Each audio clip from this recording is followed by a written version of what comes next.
The blood on Evelyn Parker's hands had long since dried, but she still saw it every time she closed her eyes, a crimson stain that no amount of scrubbing could wash away from her memory, as she stumbled into Gold Hill, Colorado in the sweltering summer of 1878. She had walked for 3 days straight, her boots worn through at the heels, her dress torn and dusty from sleeping in ditches and behind rocks. The sun beat down mercilessly on the main street as she pushed through the doors of the general store, desperate for water and somewhere to hide. The shopkeeper, an elderly woman with kind eyes, took one look at her and hurried to fetch a ladle of cool water from the barrel. "Thank you," Evelyn whispered, her voice hoarse and cracking. She drank greedily, water spilling down her chin and onto her already ruined dress. "You look like you have been through hell itself, child," the woman said softly, glancing toward the door as if expecting someone to follow Evelyn inside. "Are you in some kind of trouble?" Evelyn's hand instinctively went to the small leather pouch hidden beneath her dress, tied around her waist with a piece of rope. Inside were the last remnants of her old life, a life that had ended 3 nights ago in a spray of gunfire and betrayal. "I cannot trust anyone," she said, her voice barely above a whisper, her green eyes darting toward the windows. The shopkeeper nodded slowly, understanding written across her weathered face. "Then I will not ask questions, but you should know that Gold Hill is not a large town. If someone is looking for you, they will find you here eventually." Evelyn knew this was true, but her body had given out. She could not run anymore, not without rest, food, and proper shoes. She had $17 to her name, stolen from the man who had killed her father, and she intended to use every penny to disappear into a new life somewhere far from here. "Is there a boarding house?" Evelyn asked. "Mrs. Henderson runs 1-2 buildings down. Tell her that Martha sent you, and she might give you a fair price." The shopkeeper, Martha, paused and added, "Though I would suggest you clean yourself up first. There is a pump out back." Evelyn nodded gratefully and made her way through the store to the back door. The pump was rusty but functional, and she worked the handle until cold water gushed forth. She scrubbed her hands and face, washing away the dust and grime of the trail. When she looked down at her reflection in the puddle forming at her feet, she barely recognized herself. Her dark hair hung in tangled waves around her pale face, and her eyes held a haunted look that had not been there a week ago. She was 22 years old and utterly alone in the world. After drinking her fill and doing her best to make herself presentable, Evelyn returned to the front of the store. Martha was helping another customer, a tall man with broad shoulders and a weathered face. He wore a dusty brown hat pulled low over his eyes and a gun belt hung at his hip.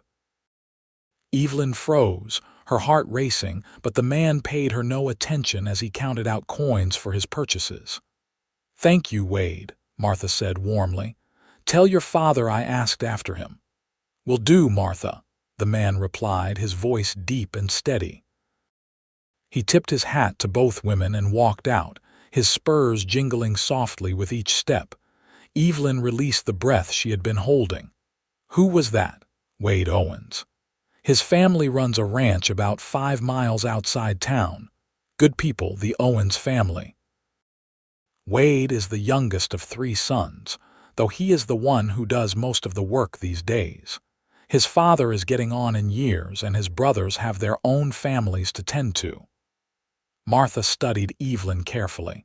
"You are scared of men." It was not a question, and Evelyn did not bother denying it.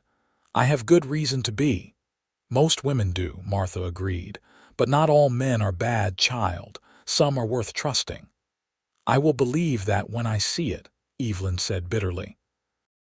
Her father had trusted his business partner, and that trust had gotten him killed. She had trusted that the law would help her, but the sheriff in her hometown had been in the pocket of the same man who had murdered her father. Trust was a luxury she could no longer afford.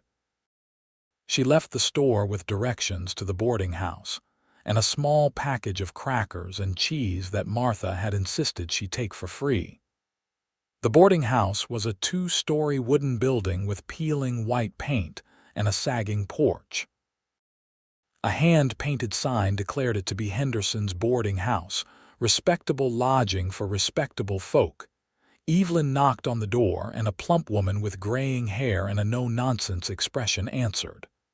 "Yes, Martha from the general store sent me. I need a room, Mrs." Henderson looked her up and down, taking in the torn dress and worn boots.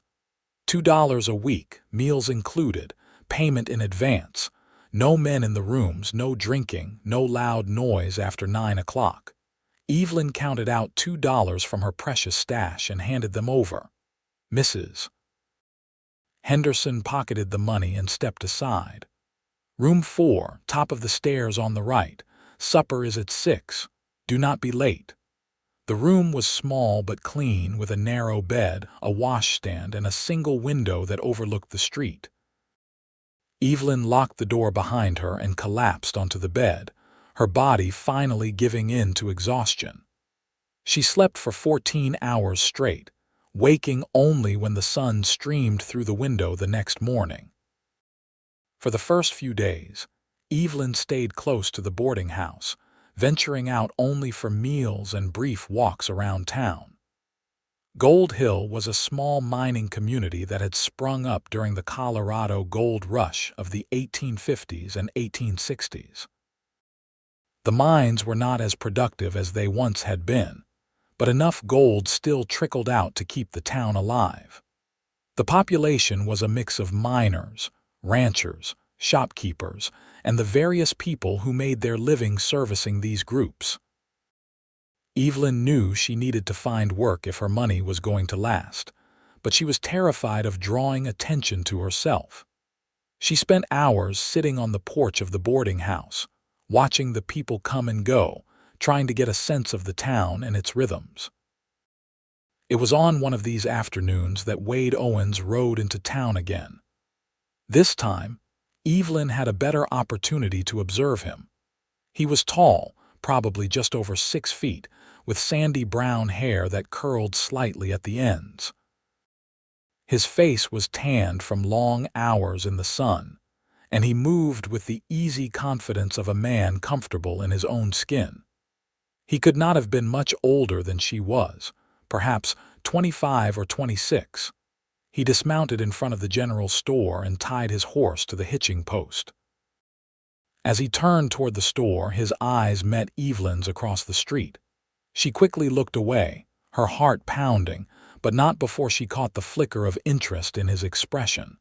That evening at supper, Mrs. Henderson mentioned that the bakery was looking for help. "Mrs. Chen has been doing all the baking herself since her daughter got married and moved to Denver. She could use an extra pair of hands." Evelyn's ears perked up. A job at the bakery would be perfect, early morning work when few people were about, and indoor labor that would not draw too much attention. "Do you think she would hire me? I could put in a good word," Mrs. Henderson said, spooning more potatoes onto her plate. "You seem like a hard worker and you keep to yourself, which Mrs. Chen would appreciate." The next morning, Evelyn presented herself at the bakery just after dawn. Mrs. Chen was a petite Chinese woman in her 50s with sharp eyes and flour-dusted hands. She looked Evelyn over and asked, "You know how to bake?" "My mother taught me before she died," Evelyn said truthfully. "Bread, pies, cakes. I can follow any recipe." Mrs. Chen handed her an apron. "Start by kneading that dough. Let me see what you can do." Evelyn worked for 3 hours, kneading dough, shaping loaves, and learning the rhythms of the bakery's massive wood-fired oven. Mrs. Chen watched her carefully, correcting her technique here and there but mostly staying silent. When the morning rush was over and the bread was cooling on racks, Mrs. Chen said, "You can start tomorrow. 5 in the morning, 6 days a week, $1.50 per week, Plus you can take home day-old bread. It was not much, but it was enough to cover her room and board with a little left over. Evelyn accepted gratefully. The work was hard but satisfying. Evelyn threw herself into it, grateful for the distraction and the exhaustion that helped her sleep at night. Mrs. Chen was a demanding boss but a fair one, and she did not pry into Evelyn's past. The bakery became Evelyn's refuge, a place where she could lose herself in the simple, honest work of creating something good from flour and water. 3 weeks passed in this way. Evelyn began to relax, just slightly, into the rhythm of her new life. She started to believe that maybe, just maybe, she had escaped. Then one afternoon, as she was sweeping the bakery floor after the day's work was done, the door opened and Wade Owens walked in. Evelyn's grip tightened on the broom handle, but she forced herself to stay calm. He was just a customer. There was no reason to panic. "Afternoon," Wade said, removing his hat. "Is Mrs. Chen around?" "She left for the day," Evelyn replied, keeping her voice neutral.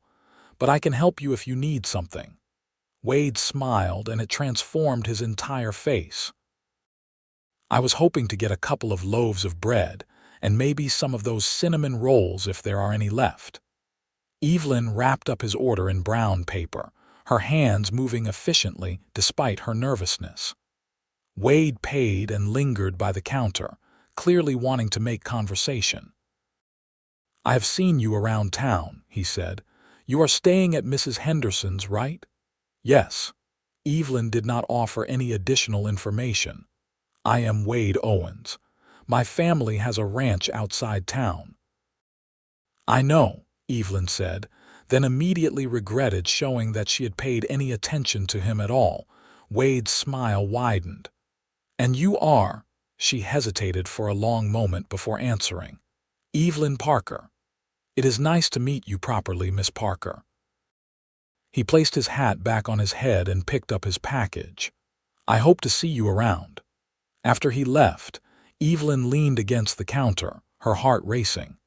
She told herself that it meant nothing, that he was just being friendly the way small-town people were. But a small part of her, a part she tried hard to ignore, had noticed the warmth in his eyes and the sincerity of his smile. Wade started coming into the bakery twice a week, always in the afternoon when the day's work was winding down. He would buy bread or rolls and attempt to make conversation with Evelyn. She kept her responses short and polite, never encouraging him but not quite rude enough to drive him away completely. Mrs. Chen noticed, of course. "That Owens boy is sweet on you," she said one afternoon after Wade had left. "He is just being friendly," Evelyn protested. Mrs. Chen made a dismissive sound. "I have been watching people for 50 years, girl. I know the difference between friendly and interested. He is interested." Evelyn scrubbed at the counter with more force than necessary. "Well, I am not interested in him or anyone else." "Why not? You are young and pretty, and he is a good man from a good family. You could do much worse." "I have my reasons," Evelyn said shortly, and Mrs. Chen let the subject drop, but Wade did not give up easily. He continued his regular visits to the bakery, and gradually, despite herself, Evelyn found herself looking forward to seeing him. He had an easy way about him, a gentle humor that made her want to smile even when she was determined not to. He told her about the ranch, about the horses he was training, about his father's plans to expand their herd. He never asked probing questions about her past, seeming content to live in the present moment. One afternoon in late September, nearly 2 months after Evelyn had arrived in Gold Hill, Wade came into the bakery with an unusual request. "Miss Parker, I was wondering if you might do me a favor." Evelyn looked up from the account book she was updating for Mrs. Chen. "What kind of favor?" "There is a dance in town this Saturday night. I was hoping you might allow me to escort you." Evelyn's immediate instinct was to refuse, but something made her hesitate. She had been in Gold Hill for 2 months, and there had been no sign of anyone looking for her. Maybe it was safe to start living again, even just a little. "I do not know how to dance," she said, which was not exactly a refusal. "Neither do most people who will be there," Wade said with a grin. "But we all muddle through anyway. It is more about the company than the dancing." Evelyn bit her lip, torn between the part of her that wanted to say yes and the part that knew better than to let anyone get close. "I do not think it is a good idea." Wade's expression grew more serious. "Why not? And please do not say you are busy because Mrs. Chen already told me the bakery is closed on Sundays, which means Saturday nights are free. I just think it is better if I keep to myself." "Why?" Wade asked gently. "What are you so afraid of, Evelyn?" The use of her first name, spoken so softly, nearly undid her. She felt tears prick at her eyes and blinked them back furiously. "You do not understand. Then help me understand." "I cannot trust anyone," she said, the words bursting out before she could stop them. "I trusted people before, and it got my father killed. It nearly got me killed. I cannot do that again." Wade was quiet for a long moment, his brown eyes searching her face. Then he said, his voice barely above a whisper, "Then let me prove I am worth trusting." Evelyn stared at him, speechless. The sincerity in his voice, in his eyes, was almost overwhelming. Every instinct told her to run, to push him away before she got hurt again. But another part of her, a part that had been dormant since that terrible night, wanted desperately to believe him. "How?" she finally asked. "Let me take you to the dance. Let me show you that not everyone in this world is out to hurt you. If after that you still want me to leave you alone, I will. I give you my word." Evelyn knew she was making a mistake even as she nodded her agreement. "Just the dance. Nothing more." "Just the dance," Wade agreed, though his smile suggested he hoped for much more than that. The next few days passed in a blur of anxiety and anticipation. Evelyn had nothing suitable to wear to a dance, but Mrs. Henderson, who had taken a motherly interest in her quiet boarder, loaned her a dress of deep blue cotton that had belonged to her daughter. It was a bit loose in the bodice and had to be taken in, but it was far nicer than anything Evelyn owned. Saturday evening arrived far too quickly. Evelyn stood in front of the small mirror in her room, hardly recognizing the woman looking back at her. The blue dress brought out the color of her eyes, and she had managed to tame her dark hair into a respectable bun at the nape of her neck. She looked almost like her old self, the woman she had been before everything fell apart. Wade arrived promptly at 7, wearing clean trousers, a pressed shirt, and a vest. His hair was still damp from washing, and he had clearly made an effort to look his best. His face lit up when he saw her. "You look beautiful." Evelyn felt herself blush. "Thank you. You look very nice as well." The dance was being held in the town hall, a large wooden building that served multiple purposes depending on the day.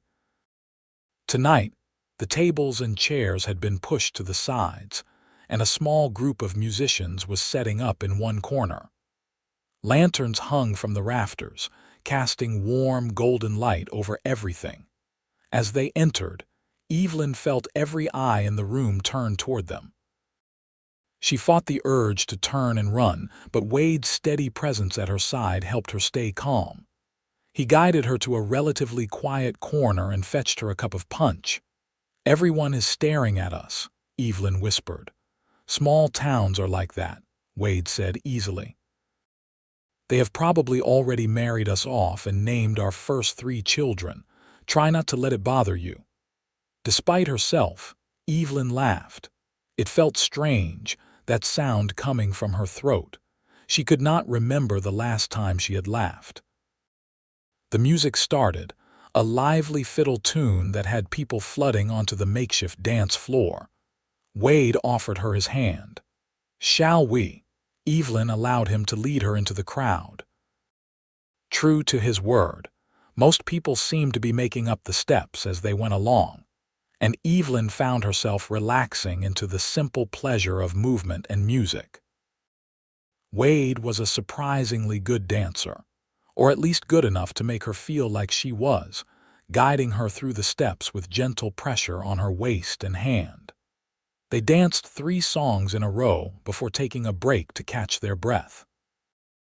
Wade introduced her to several people, his neighbors and friends, and Evelyn found herself actually enjoying the conversations. These were simple, honest people who worked hard and looked after each other. They reminded her of what she had lost. "Are you all right?" Wade asked quietly during a slower song, noticing the shadow that had crossed her face. "Just thinking about my old life," Evelyn admitted. "Do you want to talk about it?" Evelyn shook her head. "Not yet. Maybe someday, but not tonight." "That is fair," Wade said. "Tonight is just about being here in this moment." And for a few hours, Evelyn allowed herself to do just that. She let herself be present, to enjoy the music and the dancing and Wade's company without constantly looking over her shoulder or planning her next escape. It was nearly midnight when Wade walked her back to the boarding house. The streets were quiet, lit only by the moon and the occasional lamp in a window. They walked slowly, neither of them in a hurry to end the evening. "Thank you for tonight," Evelyn said as they reached the porch. "I had a better time than I expected." "I am glad," Wade said. "Does this mean I can see you again, outside of the bakery, I mean?" Evelyn hesitated, then nodded. "Yes, I would like that." Wade's smile was radiant. "How about next Sunday? We could go for a ride, maybe have a picnic lunch." "I would like to show you the ranch." "That sounds nice." Wade tipped his hat to her. "Good night, Evelyn. Sleep well." "Good night, Wade." Evelyn watched him walk away until he disappeared into the darkness, then went inside. As she lay in bed that night, she felt something unfamiliar stirring in her chest. It took her a long moment to identify it as hope. True to his word, Wade arrived the following Sunday with 2 horses and a basket of food. Evelyn had borrowed a split skirt from Mrs. Henderson, who was proving to be an invaluable ally in this tentative courtship. The ride to the Owens ranch was beautiful. The autumn air was crisp and clear, and the mountains in the distance were capped with early snow.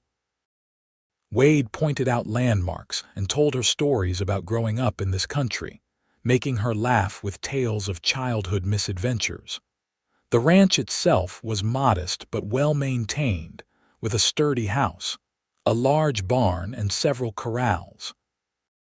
Wade's father, William Owens, was sitting on the porch when they rode up.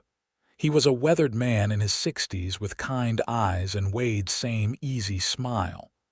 "So this is the young lady I have been hearing about," William said, standing to greet them. "Welcome to our home, Miss Parker." "Thank you, Mr. Owens. It is very nice to meet you. Call me William. Anyone who can make my son smile the way you do deserves to skip the formalities." Wade showed her around the property, introducing her to the horses and explaining the workings of the ranch. His passion for the work was evident in every word, and Evelyn found herself drawn to his enthusiasm. They ate their picnic lunch by a small creek that ran through the property, the sound of running water a peaceful backdrop to their conversation. "Can I ask you something?" Wade said as they were packing up the remains of their meal. "You can ask. I might not answer." "Fair enough." Wade was quiet for a moment, choosing his words carefully. "The thing you said about your father, what happened to him?" Evelyn had known this question was coming eventually. She took a deep breath and decided that Wade deserved at least some of the truth. He had a business partner, a man he trusted completely. They owned a freight company together in Kansas. But the partner was stealing from the company, and when my father discovered it and confronted him, the partner killed him, made it look like a robbery gone wrong. "Dear God," Wade breathed. "I am so sorry." "It gets worse." Evelyn continued, surprised to find that sharing the story was actually bringing some relief. I knew the truth, and I went to the sheriff, but the partner had been paying the sheriff to look the other way on various illegal activities. When I tried to bring charges, the sheriff told me to keep my mouth shut or I would have an unfortunate accident. So you ran, Wade said, understanding dawning in his eyes. I had no choice. The partner came to our house that night. He tried to kill me too, but I managed to get away. I took what little money I could find and just started running. I ended up here. Wade reached out and took her hand, his grip warm and solid. You are safe now, Evelyn. I promise you that. You cannot promise that, Evelyn said, though she did not pull her hand away. He could find me. He probably has people looking for me right now. Then we will deal with it if it happens. But you are not alone anymore. I will not let anyone hurt you. Evelyn wanted to believe him so badly it physically hurt, but belief required trust, and trust was still so very difficult. Why do you care? She asked. You barely know me. Wade smiled softly. I know enough. I know that you work hard and that you are kind to Mrs. Chen even when she is demanding. I know that you have been through something terrible, but you are still here, still fighting. I know that when you smile, which is not nearly often enough, it lights up your whole face. And I know that I have not been able to stop thinking about you since the first moment I saw you on Mrs. Henderson's porch. Evelyn felt tears sliding down her cheeks before she even realized she was crying. Wade reached up and gently brushed them away with his thumb. I am going to prove to you that I am worth trusting, he said softly. However long it takes, I will prove it. Over the following weeks, Wade did exactly that. He showed up at the bakery every few days, always with a ready smile and sometimes with small gifts, wildflowers he had picked on the ride into town, a book he thought she might enjoy, a scarf his mother had knitted before she passed away years ago. He took her on rides through the countryside, always respectful, never pushing her for more than she was ready to give. Slowly, carefully, Evelyn began to let down her guard. She found herself sharing more stories from her past, both the happy memories from before her father's death and the painful ones from after. Wade listened to all of it without judgment, offering comfort when she needed it and silence when words would not help.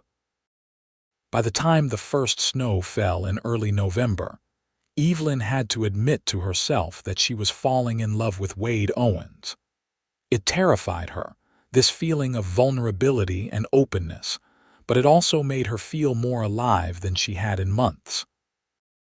They were sitting on the porch of the ranch house one Sunday afternoon, wrapped in blankets against the cold, when Wade took her hand and said, I love you, Evelyn. Evelyn's breath caught in her throat. She had known this was coming, had seen it in his eyes for weeks now, but hearing the words spoken aloud still shocked her. You do not have to say it back, Wade continued quickly. I just needed you to know. I love you and I want a future with you if you will have me. Wade, Evelyn began, then stopped, unsure of what to say. I care about you, more than I have cared about anyone in a very long time, but I am still scared. I know you are, and that is all right. I am not going anywhere. Evelyn leaned her head against his shoulder, feeling the steady beat of his heart through his shirt. I think I love you too, she whispered. I am just afraid that if I admit it out loud, something will happen to take you away from me. Nothing is going to take me away from you, Wade said firmly. I promise you that. It was a promise he would be tested on sooner than either of them expected. The following week, a stranger rode into Gold Hill. He was a hard-looking man with cold eyes and a gun belt slung low on his hips. He asked questions in the saloon, questions about newcomers to town, particularly young women who might have arrived in the past few months. Martha from the general store heard about it from her husband and immediately sent word to Evelyn at the bakery. Evelyn felt the blood drain from her face as Mrs. Chen relayed the message. "You need to go," Mrs. Chen said urgently. "Right now. Do not even go back to the boarding house. Just go." But Evelyn found herself frozen, unable to move. After all this time, after finally finding a place where she felt safe, the past had caught up with her. She thought of Wade, of the life they had been carefully building together, and felt it all slipping through her fingers. "I cannot run anymore," she said quietly. "Mrs. Chen grabbed her by the shoulders. "Then you need to get help. Go to Wade. He will know what to do." Evelyn nodded numbly and slipped out the back door of the bakery. She practically ran to the livery stable, where she knew Wade was having his horse reshod. She burst through the doors, gasping for breath, and Wade immediately dropped what he was doing and came to her side. "What happened? What is wrong?" "Someone is here. Someone looking for me. He is asking questions about newcomers to town." The words tumbled out in a rush. "I have to leave, Wade. I have to go now before he finds me." Wade's face hardened in a way Evelyn had never seen before. "No, you are not running again. I have no choice." "Yes, you do. You stay here. You let me handle this." Wade took her face in his hands, forcing her to meet his eyes. "Do you trust me?" It was the question that everything came down to. Evelyn had spent months learning to trust Wade, but this was the ultimate test. Could she trust him with her life, with her future? "Yes," she whispered, and realized with a start that it was true. "Yes, I trust you. Then go to the ranch. Take my horse. My father will keep you safe while I deal with this man." "What are you going to do?" "I am going to have a conversation with him, find out who he is and what he really wants. And then I am going to make it very clear that you are under my protection, and if he knows what is good for him, he will leave town and never come back." Evelyn shook her head. "He is dangerous, Wade. He kills people for a living. You cannot just talk to him." "I am not planning on just talking." Wade's voice was grim. "My father and brothers fought in the war. We all know how to handle ourselves in a fight, but I will try to resolve this peacefully if I can." He kissed her then, hard and quick, then practically pushed her toward his horse. "Go, now. I will come to you as soon as this is finished." Evelyn rode out of town as if the devil himself were chasing her, which in a way he was. The ranch had never looked so welcoming as it did when she thundered into the yard and practically fell off the horse in her haste to dismount. Wade Owens was outside immediately, his old rifle in his hands. When he saw it was Evelyn, he lowered the weapon but did not set it aside. "What has happened?" Evelyn explained as quickly as she could, her words tripping over each other in her haste. William's expression grew more serious with each sentence, but he simply nodded when she finished. "Wade knows what he is doing," he said. "Come inside. We will wait together." The hours that followed were the longest of Evelyn's life. She paced the floor of the ranch house while William sat calmly in his chair, the rifle across his knees, watching out the window. Dusk fell, and still there was no sign of Wade. Just when Evelyn was certain something terrible had happened, she heard the sound of hoofbeats approaching. William was on his feet in an instant, positioning himself by the door. But it was Wade who rode into the yard, alone. Evelyn threw the door open and ran outside, not caring about the cold or propriety or anything except seeing for herself that Wade was all right. He dismounted and caught her in his arms, holding her tight. "It is all right," he murmured into her hair. "It is over. You are safe." "What happened? Did you find him?" Wade pulled back slightly so he could see her face. "I found him in the saloon. We had a conversation, him and me and the sheriff. Turns out the man your father's partner sent is wanted for murder in 3 states. The sheriff was very interested to learn about his presence in town. So he is in jail. He is in jail, and he will be transported to Denver for trial as soon as the circuit judge can arrange it. But before they took him away, I made sure he understood that you are not the frightened girl he was expecting to find. You have people here who will protect you, and if anyone else comes looking, they will meet the same fate." Evelyn felt weak with relief. "Is it really over? Can it really be that simple? The man who killed your father is still out there," Wade admitted. "But his hired gun is in custody and talking to save his own neck. The sheriff has already sent a telegram to the authorities in Kansas about your father's murder. With the hired gun's testimony, they should be able to build a case." "I will have to testify," Evelyn realized. "I will have to go back. When the time comes, yes. But not alone. I will go with you. We all will if you need us." Evelyn buried her face in Wade's chest and let herself cry, really cry, for the first time since her father's death. Wade held her through it all, one hand stroking her hair, murmuring soft reassurances. When her tears finally subsided, Wade said, "Come inside. You are freezing." They went into the ranch house, where William had discreetly disappeared to give them privacy. Wade built up the fire and made tea, and they sat together on the worn sofa, Evelyn tucked against his side. "I was so scared," she admitted. "When Martha sent word about the man asking questions, all I could think about was running again. But then I realized that I did not want to run. I did not want to leave you." "You do not have to leave me," Wade said. "Not now, not ever. Wade, I have so much baggage. A dead father, a murder trial, people who want me dead. You could have any woman in Gold Hill without all of these complications." Wade tilted her chin up so she was looking at him. "I do not want any woman in Gold Hill. I want you, Evelyn Parker, with all your complications and baggage and fears. I want all of it because it is part of who you are, and I love who you are." "I love you too," Evelyn said, and this time the words came easily. "I think I have loved you for a while now, but I was too scared to admit it. You do not have to be scared anymore. I am here and I am not going anywhere."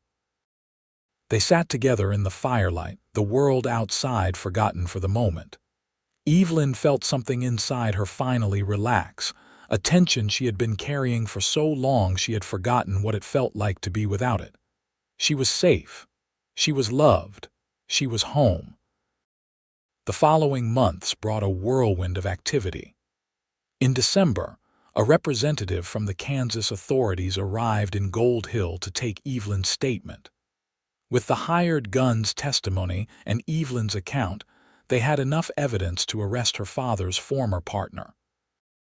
The trial was set for the following spring, and Evelyn would indeed need to return to Kansas to testify, but she did not face any of it alone. Wade was at her side through every interview, every difficult memory she had to relive. His steady presence was an anchor, keeping her grounded when the past threatened to pull her under. In January, on a cold Sunday afternoon, Wade asked Evelyn to marry him. They were at their spot by the creek on the ranch, even though it was frozen over and they had to bundle up in layers of wool and fur to ward off the cold.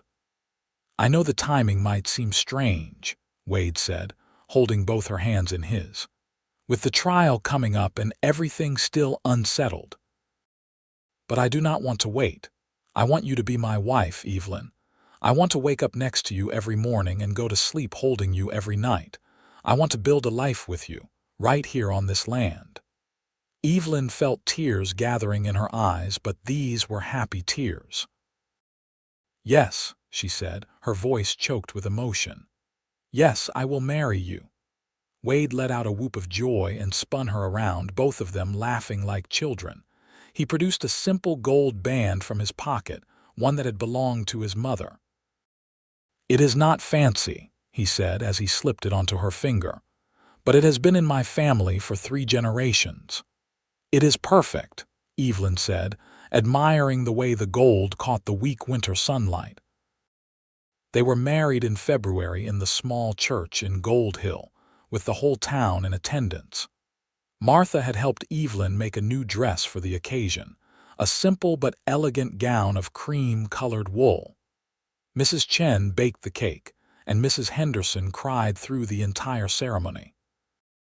William Owens stood beside his son as best man, tears streaming down his weathered face as he watched Wade pledge his life to Evelyn.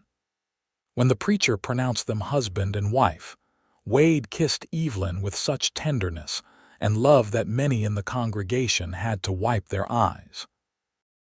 The wedding celebration lasted well into the evening, with music and dancing and more food than seemed possible for such a small town to produce. Evelyn danced with Wade, with William, with all the men who had become friends and protectors over the past months. She was enveloped in the warmth of community. These people who had taken her in as a stranger and made her one of their own. That night, Wade carried her over the threshold of the small cabin he had been working on for months, a place that would be theirs alone while still being close enough to the main house to help with the ranch work. He had furnished it simply but thoughtfully, with a large bed, a sturdy table, and chairs he had built himself. "Welcome home, Mrs. Owens," he said, setting her gently on her feet. Evelyn looked around the cabin, seeing all the care and love Wade had poured into making it ready for her. "It is perfect," she whispered. That night, they consummated their marriage with a tenderness that made Evelyn weep. Wade was patient and gentle, understanding that this was all new and a little frightening for her. But as their bodies joined together, Evelyn felt something shift inside her. The fear that had lived in her heart for so long began to dissolve, replaced by love and trust, and a joy so profound it was almost painful. Afterward, they lay tangled together beneath the quilts, the fire crackling softly in the hearth. Wade traced idle patterns on her bare shoulder and said, "No regrets." "Not a single one," Evelyn said, meaning it with every fiber of her being. In April, Evelyn and Wade traveled to Kansas for the trial. It was harder than Evelyn had anticipated, being back in the place where her father had died, facing the man who had killed him across a courtroom. But Wade was there beside her every moment, his hand in hers, his strength lending her courage. Evelyn's testimony was clear and unflinching. She told the jury everything, from discovering her father's body to overhearing the partner and the sheriff discussing how to silence her. The hired gun testified as well, describing in detail how he had been paid to track Evelyn down and kill her. The trial lasted 3 days. The jury deliberated for less than an hour before returning a guilty verdict. Her father's partner was sentenced to hang, and the corrupt sheriff was stripped of his badge and sentenced to 20 years in prison. When it was finally over, Evelyn felt as though a weight had been lifted from her shoulders. Justice had been served. Her father could rest in peace, and she could finally, truly, move forward with her life. The journey back to Colorado felt different than the journey out. Evelyn watched the landscape roll by with new eyes, seeing not a place to hide but a place to build a future. She rested her head on Wade's shoulder as the train carried them west, feeling more at peace than she could ever remember being. "Thank you," she said quietly, "for everything. For believing in me, for protecting me, for loving me." Wade kissed the top of her head. "You do not need to thank me. Loving you is the easiest thing I have ever done." They returned to Gold Hill in early May, just as spring was painting the landscape in shades of green and gold. The town welcomed them home with open arms, and life on the ranch resumed its comfortable rhythms.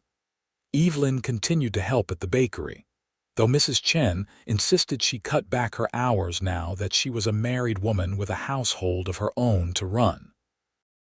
Wade taught her to ride properly, and together they explored the mountains and valleys surrounding their home. In the evenings, they would sit on the porch of their cabin, Wade playing the old guitar that had belonged to his mother while Evelyn sang softly along. In June, Evelyn realized she was pregnant. She told Wade on a Sunday morning as they lay in bed, sunlight streaming through the windows. His reaction was everything she could have hoped for, joy and wonder and a fierce protectiveness that made her heart swell. "We are going to have a baby," he kept saying, as if he could not quite believe it. "You are going to make me a father."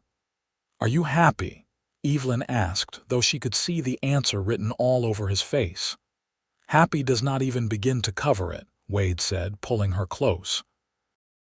"You have given me everything, Evelyn, everything I ever wanted and so much more." The pregnancy was not an easy one. Evelyn was sick for the first 3 months, barely able to keep anything down. Mrs. Chen made her special teas that helped with the nausea, and Wade fussed over her like a mother hen, much to William's amusement. "I was the same way when my wife was carrying our boys," William confided to Evelyn one afternoon. Wade comes by his protective nature honestly. As Evelyn's belly grew round with their child, she found herself thinking about her father and wishing desperately that he could be here to meet his grandchild. But she also knew that he would be happy for her, proud of the life she had built from the ashes of tragedy. In February of 1880, on a cold, clear day much like the one when she and Wade had married, Evelyn gave birth to a healthy baby boy. The labor was long and difficult, attended by the doctor from Gold Hill and Mrs. Henderson, who had helped deliver half the babies in town. But when the doctor finally placed the squalling infant in her arms, Evelyn forgot all about the pain. "He is perfect," Wade breathed, staring at his son with wonder. "He looks just like you." "He has your nose," Evelyn said, tracing the baby's tiny features with one finger. They named him Samuel, after Evelyn's father, with William as his middle name for Wade's father. William Owens cried when they told him, and Evelyn saw how moved he was to have his grandson carry his name. Those first months of motherhood were exhausting and overwhelming, and absolutely wonderful. Samuel was a good baby, healthy and strong, with a set of lungs that could wake the entire household when he was hungry. Wade proved to be a natural father, taking to the role with the same dedication he brought to everything else in his life.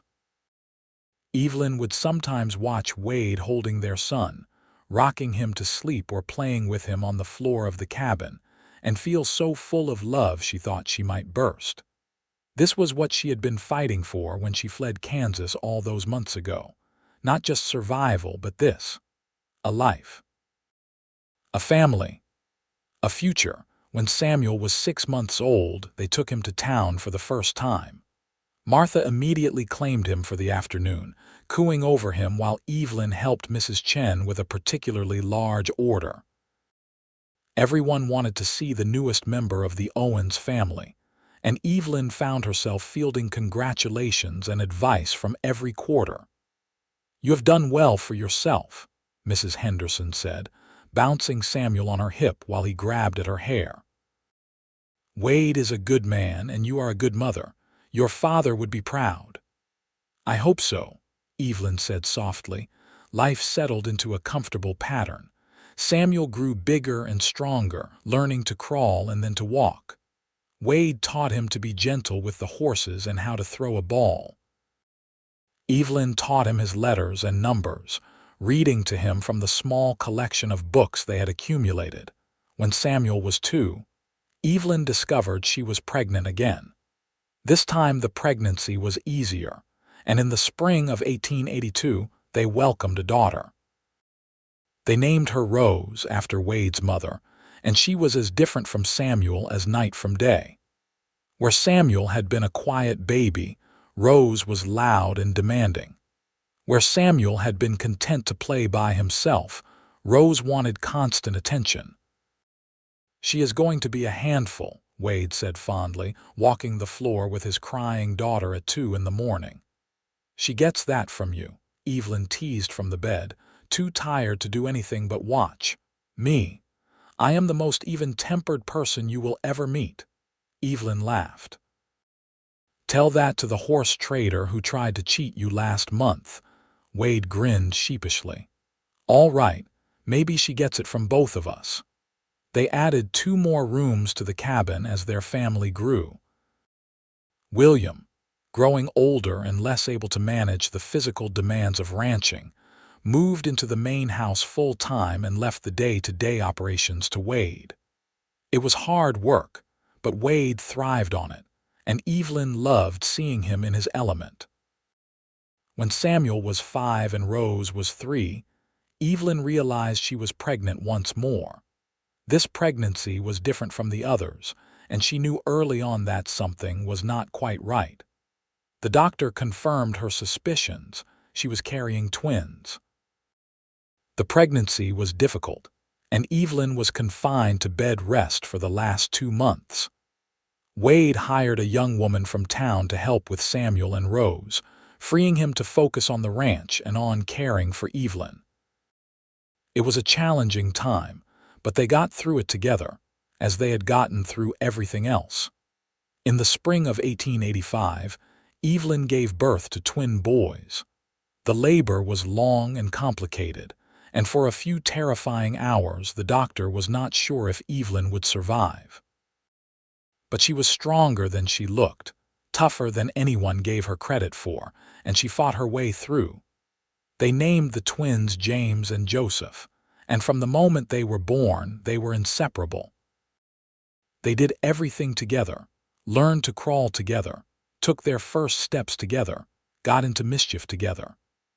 Samuel, now 5, took his role as big brother very seriously, while Rose was delighted to have someone smaller than her to boss around. The cabin was chaos, filled with crying and laughing and the endless energy of 4 small children. But it was also filled with love, more love than Evelyn had ever imagined possible. She would stand at the door sometimes, watching Wade play with their children in the yard, and have to pinch herself to make sure it was all real. William Owens lived to see all 4 of his grandchildren, delighting in each one. He passed away peacefully in his sleep when Samuel was 7, and the whole town turned out for his funeral. Evelyn wept for the man who had welcomed her into his family without question, who had stood ready to defend her when danger came calling, who had been the father figure she needed after losing her own. The years passed in a blur of busy, happy activity. Samuel grew into a thoughtful, serious boy who loved books and horses in equal measure. Rose was wild and spirited, always pushing boundaries and testing limits. The twins were a unit unto themselves, finishing each other's sentences and communicating in a language only they understood. Wade expanded the ranch, buying additional land and increasing their herd. Evelyn continued to bake, though now it was mostly for her own family rather than the bakery. Mrs. Chen had retired, selling the bakery to a young couple from Denver, but she remained a close friend and frequent visitor. When Samuel was 12, he asked Evelyn about her past, about the grandfather he had never met and the life she had lived before coming to Gold Hill. Evelyn had known this conversation was coming, and she answered his questions honestly, sparing him the most gruesome details but not sugarcoating the truth. "So you came here running for your life," Samuel said when she had finished. "And you met Papa and he saved you." "Your papa gave me a reason to stop running," Evelyn corrected gently. "But I saved myself, Samuel. With his help, yes, but I am the one who chose to stay and fight instead of spending my whole life afraid." "I am glad you stayed," Samuel said simply. "Otherwise we would not be here." Evelyn hugged her son tightly. "I am glad I stayed too." Rose, listening from the doorway, came in and joined the embrace. "Tell us the story of how Papa asked you to marry him," she demanded, "the one by the frozen creek." So Evelyn told the story again, as she had told it many times before, and her children listened with rapt attention even though they knew every word by heart. The years continued to pass.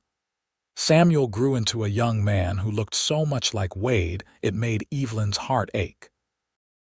Rose blossomed into a beautiful young woman with her mother's dark hair and her father's easy smile. The twins remained inseparable, two halves of a whole. When Evelyn was 45, she realized with a start that she had now lived in Gold Hill longer than she had lived anywhere else. The frightened young woman who had stumbled into town with blood on her hands was a distant memory. In her place was a confident, capable woman who was respected throughout the community, a woman who had raised 4 children and helped run a successful ranch, a woman who had built a life she was proud of. She and Wade were sitting on the porch one evening, watching the sun set over the mountains, when she voiced this realization.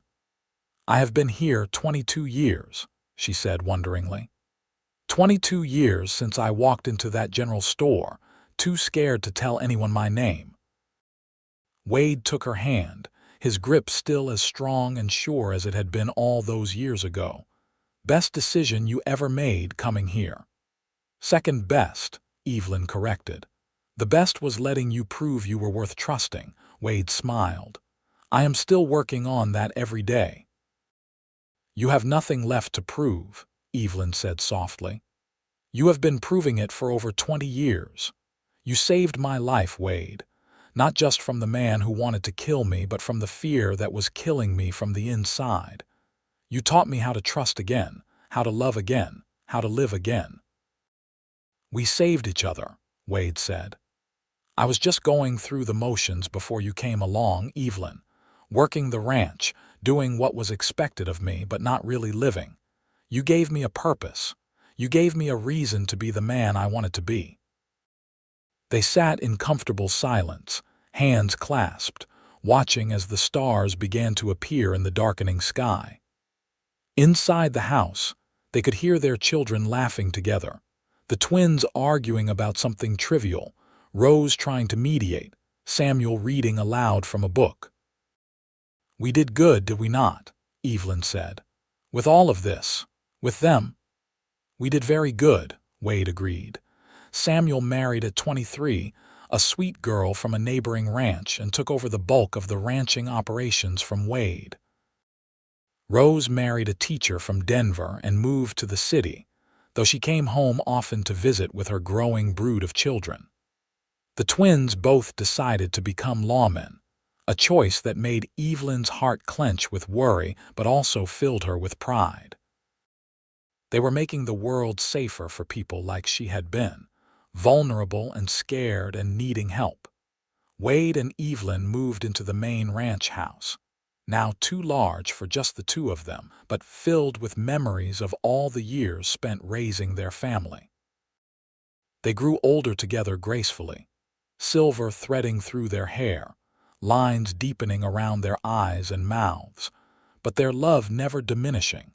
On a summer evening in 1910, when Evelyn was 63 and Wade was 66, they celebrated their 40th wedding anniversary. All 4 of their children came home for the occasion, bringing with them a total of 11 grandchildren ranging in age from infant to teenager. The ranch house was filled to bursting with noise and laughter and love. Martha, now ancient but still sharp as a tack, came to the party and pulled Evelyn aside. "Do you remember that first day you came into my store? You looked like a frightened rabbit, ready to bolt at the slightest noise." "I remember," Evelyn said. "You gave me water and sent me to Mrs. Henderson." "I knew you were running from something," Martha said.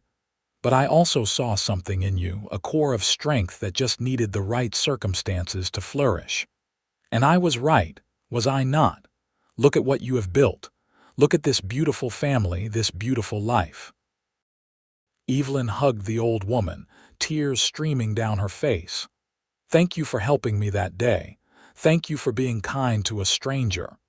We all need kindness sometimes," Martha said simply. The party went late into the evening, with music and dancing just as there had been at their wedding so many years ago.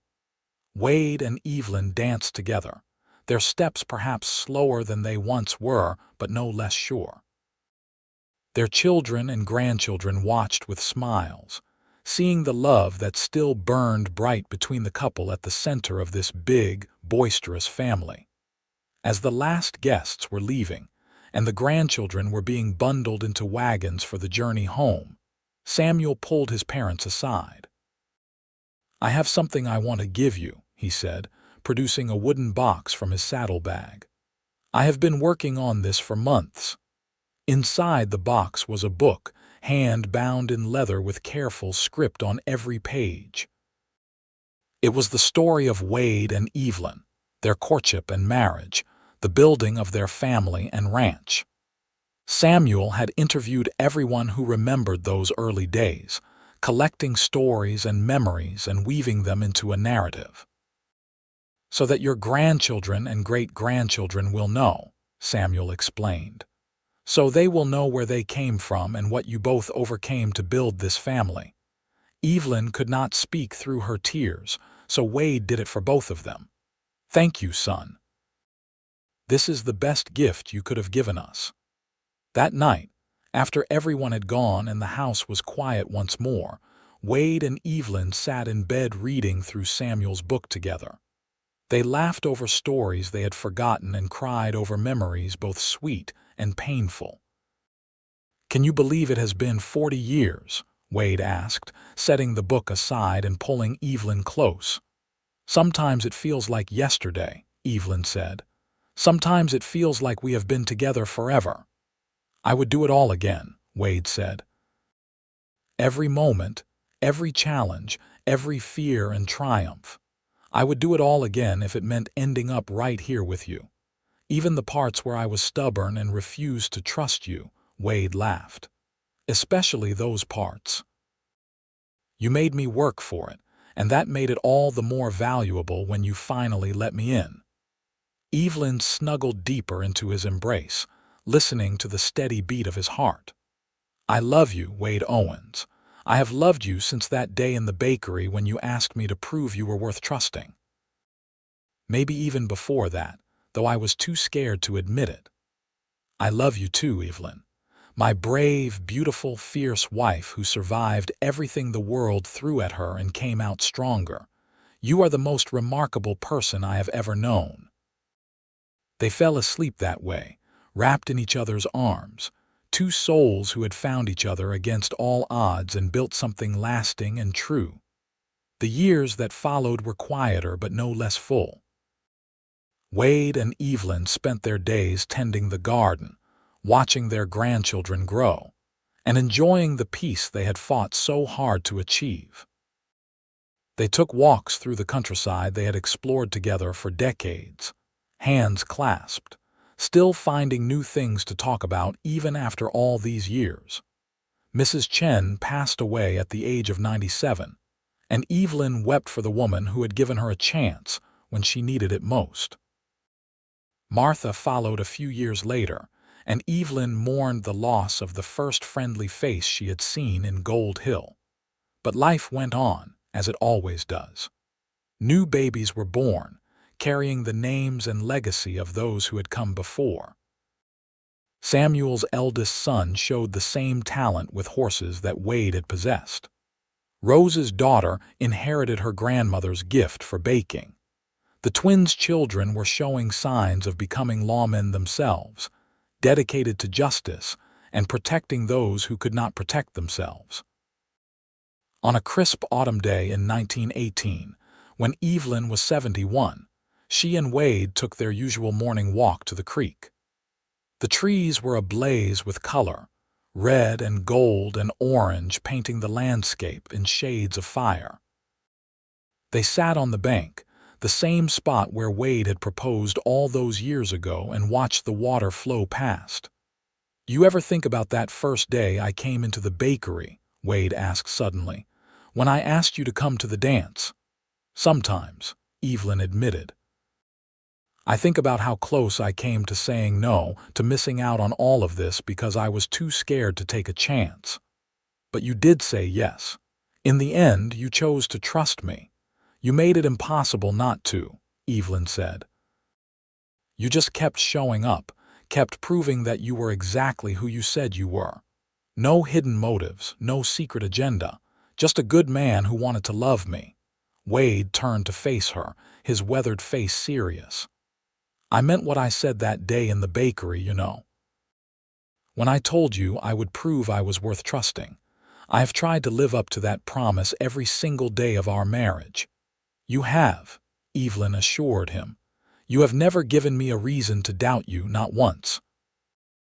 "You are the best man I have ever known, Wade Owens, and I am so grateful that you walked into that bakery and saw something in me worth fighting for."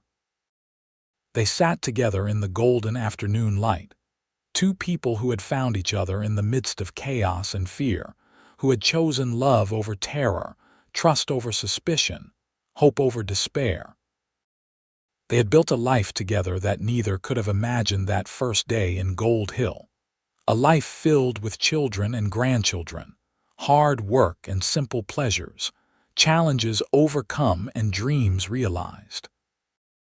As the sun began to set, painting the sky in shades of pink and purple, Wade helped Evelyn to her feet and they walked slowly back to the ranch house, their steps in perfect synchronization after so many years of walking side by side. That evening, surrounded by the photographs and mementos of a life well lived, they sat together in front of the fire. Wade read aloud from a newspaper while Evelyn worked on a quilt for their newest great-grandchild. It was a scene that had played out countless times over the decades, comfortable and familiar and perfect in its simplicity. "I have been thinking," Evelyn said, setting aside her needle and thread, "about what we should tell the children, about legacy, I mean. What do we want them to remember about us?"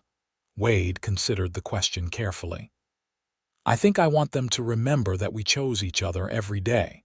That love is not just a feeling but a decision, a commitment you make over and over again. I want them to know that challenges will come, that life will not always be easy, but if you face it together, you can overcome anything." "That is good," Evelyn said.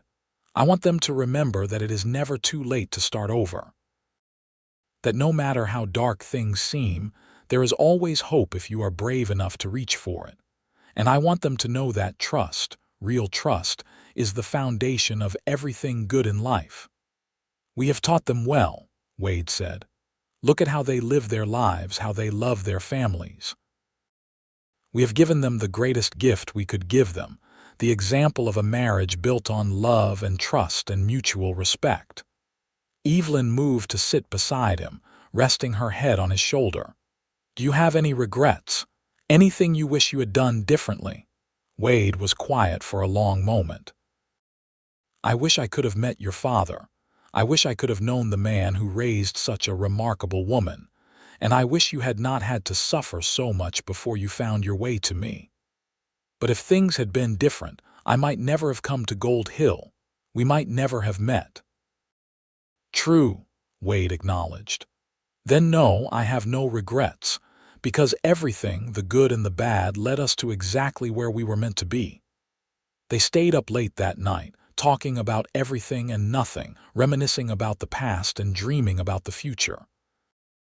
They talked about the grandchildren and great-grandchildren, wondering what paths their lives would take. They talked about the ranch and all the changes it had seen over the years. They talked about the town of Gold Hill and how it had grown and evolved. "You ever miss your old life?" Wade asked. "Before everything that happened with your father," Evelyn shook her head. "Not anymore. For a long time I mourned what I had lost, but somewhere along the way I realized that what I found was so much better than what I left behind. I would not trade this life for anything, Wade. Not for all the safety and security in the world, because this life, with you and our children and everything we have built together, this is real. This is worth everything I went through to get here." In the spring of 1920, Wade fell ill. It started as a simple cold but developed into pneumonia. The doctor did what he could, but Wade was 73 years old, and his body had been weakened by decades of hard physical labor. He fought the illness for 2 weeks, Evelyn never leaving his side, before finally succumbing on a rainy April afternoon. Evelyn held his hand as he took his last breath, whispering words of love and gratitude for the 48 years they had spent together. When it was over, she sat with him for a long time, memorizing every line of his face, every detail she had loved for nearly half a century. The funeral was held 3 days later, and it seemed like everyone in Colorado turned out to pay their respects. Wade had been respected and loved throughout the region, known for his fairness, his generosity, and his devotion to his family. Samuel spoke at the service, his voice breaking as he talked about his father's legacy of love and integrity. After the burial, Evelyn stood by Wade's grave long after everyone else had left. She placed a bouquet of wildflowers on the freshly turned earth, the same wildflowers he had brought her all those years ago when he was courting her. "Thank you," she whispered. "Thank you for seeing me when I was invisible. Thank you for loving me when I thought I was unlovable. Thank you for proving every single day that you were worth trusting. You kept your promise, Wade. You kept it until the very end." The months that followed were the hardest of Evelyn's life, harder even than those desperate days after her father's death. She had faced danger and uncertainty before, but she had never faced loss like this, the loss of the person who had been her partner, her best friend, her reason for being for almost 5 decades. But she did not face it alone. Her children rallied around her, making sure she was never without company or support. The grandchildren visited often, filling the house with noise and life. The people of Gold Hill checked in on her regularly, bringing food and companionship. Slowly, painfully, Evelyn began to adjust to life without Wade. She found comfort in the memories they had made together, in the family they had raised, in the knowledge that he had loved her until his last breath. She started going through Wade's things, not to get rid of them but to organize them, to preserve the pieces of his life for their descendants. One day, while sorting through a box of Wade's personal effects, she found a letter addressed to her in his handwriting. Her hands shook as she opened it, tears already streaming down her face. "My dearest Evelyn," the letter began. "If you are reading this, then I am gone, and you are facing life without me. I cannot bear to think of you in pain, but I know you are strong enough to survive this just as you survived everything else life threw at you. You are the strongest person I have ever known, and I have no doubt that you will find a way to carry on. I want you to know that these past 48 years have been the greatest gift of my life. From the moment I saw you on Mrs. Henderson's porch, I knew you were special. I knew I would spend the rest of my life trying to be worthy of you. I hope I succeeded. I hope I made you happy. I hope I gave you even a fraction of the joy and love you gave me. Thank you for trusting me all those years ago. Thank you for saying yes when I asked you to dance. Thank you for becoming my wife and the mother of my children. Thank you for every morning I woke up beside you and every night I fell asleep holding you. You gave my life meaning, Evelyn. You made me a better man than I ever could have been without you. I love you. I have always loved you. I will love you beyond death and into whatever comes next. Until we meet again, your devoted husband, Wade." Evelyn clutched the letter to her chest and wept, great racking sobs that came from the depths of her soul. But mixed with the grief was gratitude, overwhelming gratitude for the years they had shared and the love that had sustained them through everything. As the months passed, Evelyn found her footing again. She threw herself into her quilting, creating beautiful pieces that told stories in fabric and thread. She spent time with her grandchildren and great-grandchildren, passing on family stories and traditions. She tended the garden she and Wade had planted together, finding peace in the familiar rhythms of planting and harvest. On what would have been their 50th wedding anniversary, Evelyn made the walk to the creek one last time. She was 74 years old now, and the walk was harder than it used to be, but she was determined. When she reached the spot where Wade had proposed and where they had spent so many happy afternoons, she sat on the bank and talked to him as if he were sitting beside her. She told him about the grandchildren's latest achievements, about the new foals born that spring, about the way the ranch was thriving under Samuel's management. She told him how much she missed him, how every day without him felt incomplete. But she also told him how grateful she was, how blessed she felt to have had him in her life for as long as she did. "You kept your promise," she said, her voice steady despite the tears running down her face. "You proved every day that you were worth trusting. You gave me a life I never dreamed was possible. You gave me love and family and a home. You gave me everything, Wade. Everything." As she sat there, the sun warm on her face and the sound of running water in her ears, Evelyn felt a sense of peace settle over her. The fear that had driven her to Gold Hill all those years ago was long gone, replaced by a lifetime of love and memories. She had survived tragedy and danger. She had learned to trust again. She had built a beautiful life from the ashes of her old one. And while she missed Wade with an ache that would never fully heal, she knew that what they had built together, their family, their ranch, their legacy of love and trust, would endure long after both of them were gone. Evelyn lived for 7 more years after Wade's death, surrounded by family and loved by everyone who knew her. She passed away peacefully in her sleep in the spring of 1927, at the age of 79. She was buried beside Wade, their graves marked by a simple stone that bore both their names and the dates of their long lives. At her funeral, Samuel stood before the gathered crowd, holding the book he had made for their 40th anniversary, and read from it. He told the story of how a frightened young woman had stumbled into Gold Hill with blood on her hands and fear in her heart.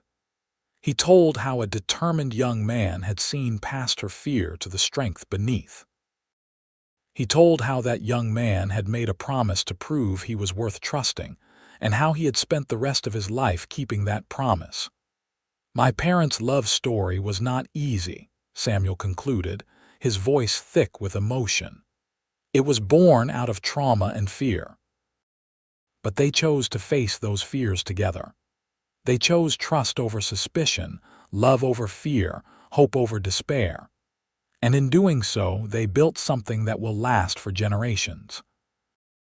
They taught us what it means to truly commit to another person, to face life's challenges as partners, to build a legacy that extends far beyond ourselves. We are all here because 2 people, 49 years ago, chose love. That is their gift to us. That is what we must honor and preserve."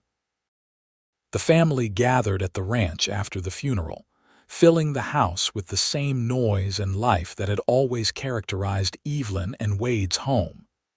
The grandchildren and great-grandchildren ran through the rooms, their laughter echoing off the walls.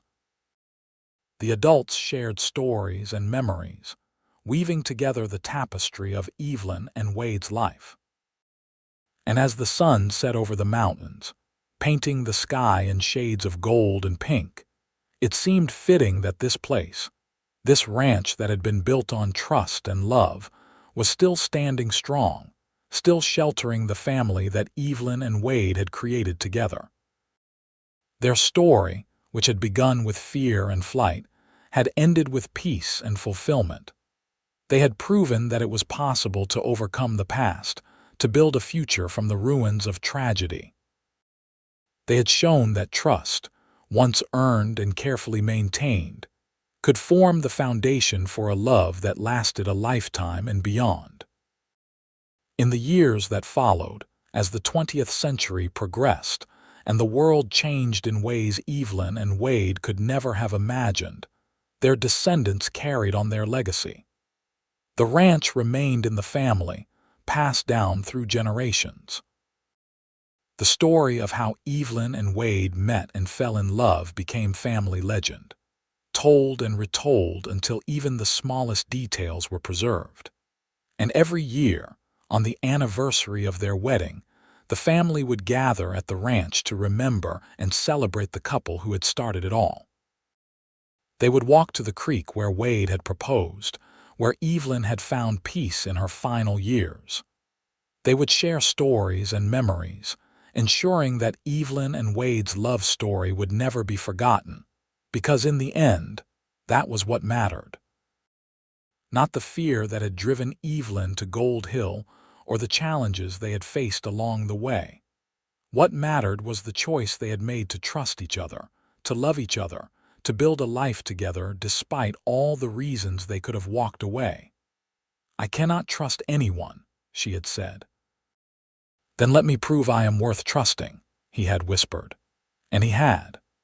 For 48 years, through good times and bad, through joy and sorrow, Wade had proven every single day that he was worthy of Evelyn's trust. And in doing so, he had given her the greatest gift imaginable, which was a life filled with love, a family to cherish, and the knowledge that she had been brave enough to take a chance on hope when despair seemed like the safer choice. Their story was one of courage and redemption, of learning to trust again after betrayal, of finding light in the darkest of places. It was a story that would be told for generations, inspiring others to be brave, to trust, to love even when it seemed impossible.